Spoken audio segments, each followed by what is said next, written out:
Well, hey there, everybody. 1101 crew. Mr. Volpe here at the start of our second week, and we are going to call this our second week. I know we started in kind of in the middle of the week last week, Wednesday, but let's go ahead and treat this week as our second week. And if we need to make any adjustments as we move on throughout the semester, we'll do that. So I'm just going to go ahead and kind of summarize what is on your announcement for this week. And just to recap the first week, so I have that no-show discussion board. That's going to stay open until Friday the 17th, okay? So I'm actually going to, I've engaged with a few of you, and I'm going to continue to do that. Kind of compelling you to maybe think a little more about it, or to maybe have an argument in good taste, of course. Argument in the sense of how we're considering it in this class, stating a claim and supporting it. I'm in there to kind of try to challenge you all and kind of complicate your ways of seeing things. And that subject, food is not art, is very provocative, especially today when we're just awash in a world of artisanal elevated cuisine. So I would like that conversation to continue throughout. So do go inside periodically throughout the week and check out where I might have addressed you directly, and you and I can talk and involve everybody else in the class to the degree that we can do that. So that's going to be open, but I think I have I have my screen in front of me here. Let me just make sure the due dates for the first little slate of assignments there, and that was the SEC assignments. That was our first mode of discourse, narrative, of course. You had exercises 2 and 3 there, and then 2 selections from the reader. That was the George Orwell selection, Shooting an Elephant, and then Bonnie Smith Yackel's My Mother Never Worked. Let me just verify when I had those 2 due in the week 1 folder here. Okay, so by the 19th. Okay, so I have those due by the 19th. That's this Sunday. Okay, and you guys probably have done that by now, I would imagine. I'm just looking at a few of you have, as of the recording of this video, 10:30 a.m. Sunday the 12th. There are 3 so far, at least in this class section here, 3 submissions for the reader exercises. So you guys are still doing that, and you have plenty of time to do this throughout the entirety of the week. You have Sunday due your narrative essay. Okay, so as we are, treating this as our second week to stay on target, we will have our narrative essay due. So it wasn't due by the 12th today, but it is going to be due by the 19th. And I have the specifics in this week's announcement. Okay, so first let me just talk about it in general in terms of the page length and things like that, structure. So it's 2 to 3 pages. Any essay in this class before we get to our research, essay is 2 to 3 pages. And that is a full 2 to 3 pages, okay?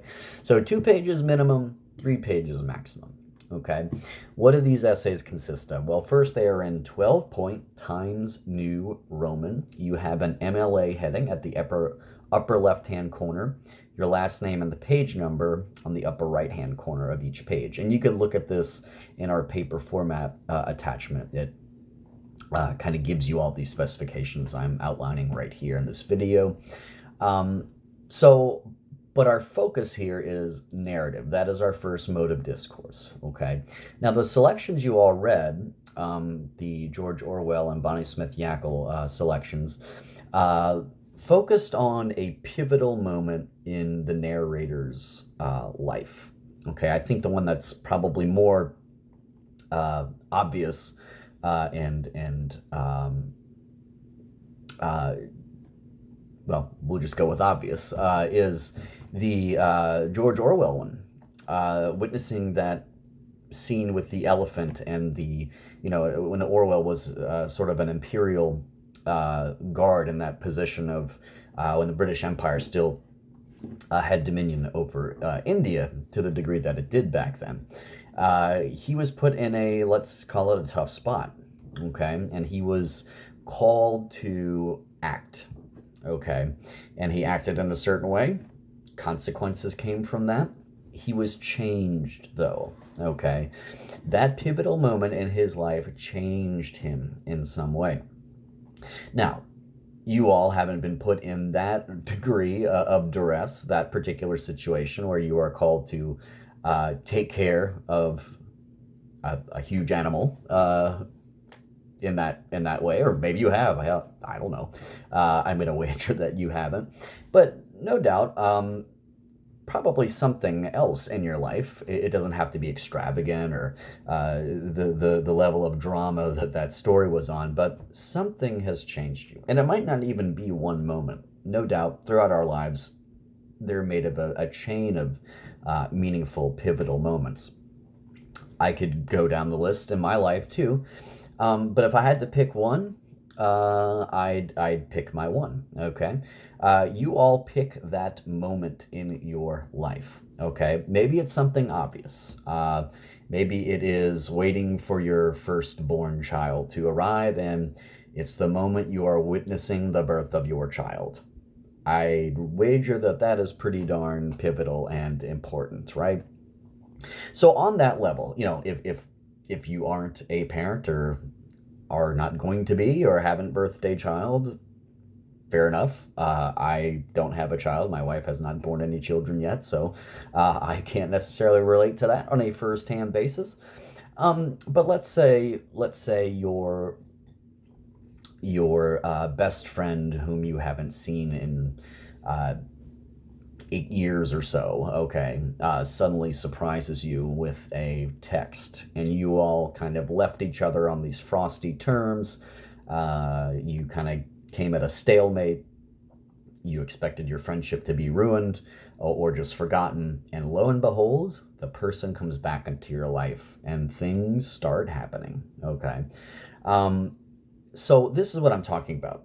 The whole point is to narrow your focus, okay? That's every essay we're going to talk about, and the examples we're going to do, the modes of discourse, all of them, you're going to have to sharpen your focus. It's a challenge, especially with a narrative. We want to talk about ourselves, and you can. This is a story about you or someone you know. If you want to fictionalize things where you want to anonymize people's names to protect their privacy, that's fine, okay? But don't take the fiction level to a sci-fi, fantasy, creative writing sort of level, okay? Even if you are making it up, when I am reading it, it should read as though it is a true story, okay? So this is nonfiction we're dealing with here, okay? 2 to 3 pages, so you don't have a lot of room to tell your whole story, okay? Indeed, that's not what you're doing. A moment, okay? So the introduction, I would maybe start out, you could start out with a bang. You could start out with an action, okay? Your thesis statement should reflect the degree to which this moment was life-changing. How did it change your life, okay?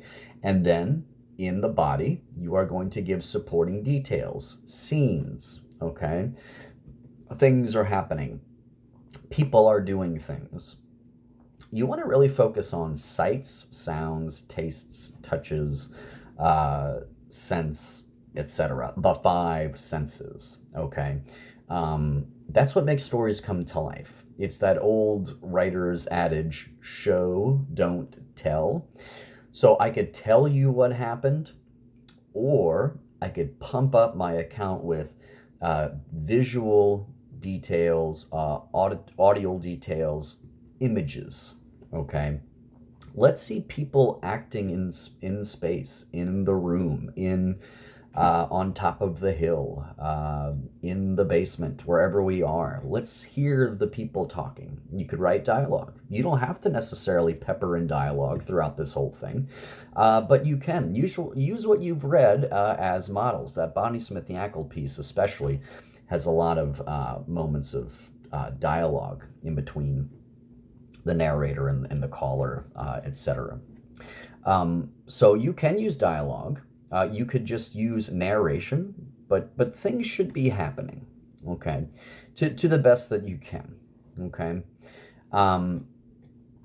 So, for example, if I tell you I jumped off of the roof to escape the fire, okay, well, that's, sure, I can imagine somebody jumping off of a roof to escape a fire. I don't know what kind of a house it is, though. I don't know if it's a 2-story house, a 1-story house. I don't know where the fire is in the house. Maybe the fire's just downstairs, hasn't come up to the 2nd floor yet. See, all these details we could add in here to really make the thing come alive. And that's what you want to do. Make your story come to life using images and details. Show, don't tell. To the best that you can. There's a rubric attached to all of your essays that is visible as I grade them. It's content, it is structure, it is style and language, and it is format. Each of those 4 criteria is 25 points each, equaling at 100 points. Content is just making sure that you are following the spirit of the assignment, that you are writing a narrative. Structure is making sure that you are using transitions in between your paragraphs. You're interconnecting your ideas. You have a thesis statement, and you are supporting that thesis statement with supporting details in the body paragraphs. You have a conclusion that summarizes everything, that brings it all together, restates your thesis in some way. Style and language, you are trying to be as error-free as you possibly can in terms of grammar errors. You want to make sure that you're writing in complete sentences, simple, crisp, punchy sentences. I would recommend going for. Don't try to get caught up in all these long, winding sentences, okay? And then format, make sure it's an MLA formatted paper, that you are following the paper format specifications, okay? I rarely give hundreds on essays. It's kind of a philosophical understanding of, well, there's no such thing as perfect, right? Unless I'm just blown out of the water, okay? But, an A is certainly within your reach. A B, and a B means good. A, excellent. B, good. C, average. You did the bare minimum. D, needs major improvement, okay? And F, unacceptable, okay? Rarely do the D's and F's rear their ugly heads, okay? If you ever have any questions about this essay, you want me to read a draft perhaps, send them my way. Send them to Mr. Churchwell. Let him read them too. Email them to me. I'd appreciate it if you could do that within the first half of the week, please. Let's say before Thursday, so that I could turn it around to you so that you could get it in by Sunday the 19th, okay? So to recap, your first essay, we're going to have it due, as this is the 2nd week, Sunday the 19th. I'm keeping open the no-show discussion forum until Friday the 17th. Let's keep talking to each other in that.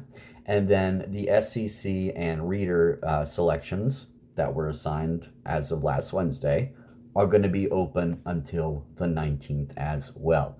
So things are kind of staggered, where it's my hope that you guys should get this homework out of the way, the SEC and reader stuff, by this weekend, and then you'll have the whole week to start crafting, revising your essay, and finally turning it in on Sunday. All right, everybody. Well, that's going to be it for me today. I'm signing off here. I wish you all a wonderful week. Come to me with questions. I'm here to help you. And let's get it. See you next week.